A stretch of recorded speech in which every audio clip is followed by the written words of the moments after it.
कैसे आप सभी लोग?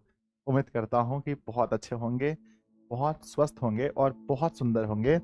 और आप सभी लोग प्यारे बच्चों अपनी बोर्ड परीक्षा की तैयारी में बहुत मन से लगे होंगे। प्यारे बच्चों, मैंने स्टार्टिंग में ही कहा था कि जो बोर्ड परीक्षा की तैयारी है, इसके दो पक्ष हैं। एक पक्ष है जो आप क्लास में सीखते हैं और दूसरा पक्ष है आप जो उसको रिवीजन करते हैं। तो प्यारे बच्चों, एक अच्छे स्टूडेंट का रिजल्ट, एक अच्छे विद्यार्थी का रिजल्ट प्यारे बच्चों इस बात पर तय करता है कि वो सिलेबस को अपने घर में कितने अच्छे से रिवाइज कर रहा है, वो सिलेबस को अपने घर में कितने अच्छे से पढ़ रहा है। तो प्यारे बच्चों, आप जितने भी टॉपर से मिलेंगे, हमने भी बहुत सारे टॉपर से मिला बच्चों, और मैं बहुत सारे स्टूडेंट से मिला बच्चों जो टॉपर रह चुके हैं कि सर टॉपर में ये सबसे अच्छी बात होती है।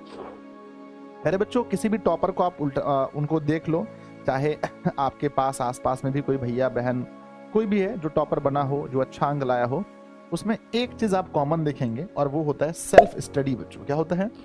वो होता है सेल्फ स्टडी। जितने भी टॉपर होते हैं वो अधिकांश सेल्फ स्टडी पर फोकस करते हैं।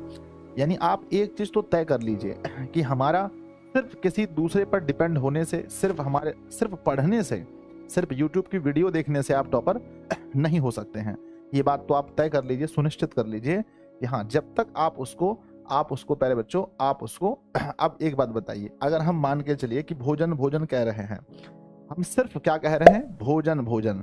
क्या सिर्फ भोजन भोजन कहने से पेट भरेगा या उसे खाना पड़ेगा? जल्दी मुझे बताना प्यारे बच्चों, सिर्फ भोजन भोजन कहने से पेट भरेगा या भोजन को खाना पड़ेगा?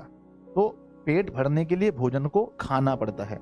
उसी प्रकार से अगर हम लोग कहेंगे कि हाँ हमारा 230 आ जाएगा, हमारा एक ही नारा है 230 में से 230 हमारा है, सिर्फ कहने से नहीं, इसको इम्प्लीमेंट करना पड़ेगा। जो भी हम पढ़ रहे हैं इसको अप्लाई करना पड़ेगा। और प्यारे बच्चों, हाँ एक चीज आप लोग हमेशा याद रखिएगा, क्या आपका क्वेश्चन बैंक पूरा तैयारी हो चुका है? ऑब्जेक्टिव की हम लोग क्लास में बैठे हैं तो हम बात करेंगे ऑब्जेक्टिव की ही। क्या क्वेश्चन बैंक को बढ़िया से आप चार्ट पोच के खा चुके हैं? चार्ट पोच के मतलब ये होता है कि क्वेश्चन बैंक से आपसे कहीं से भी किसी भी विषय का अगर क्वेश्चन उठाकर पूछा जाए तो आप हर विषय के क्वेश्चन को जानते हैं। अब बताइए। हाँ सर, आप मुझे पूरे क्वेश्चन बैंक का सर 2011 से लेकर के 2023 तक में कोई भी सवाल कीजिए, मैं सारे सवाल का जवाब जानता हूँ या मैं सारे सवाल का जवाब जानती हूँ। बहुत अच्छे से ध्यान से अपनी अपनी पढ़ाई करेंगे। आज हम लोग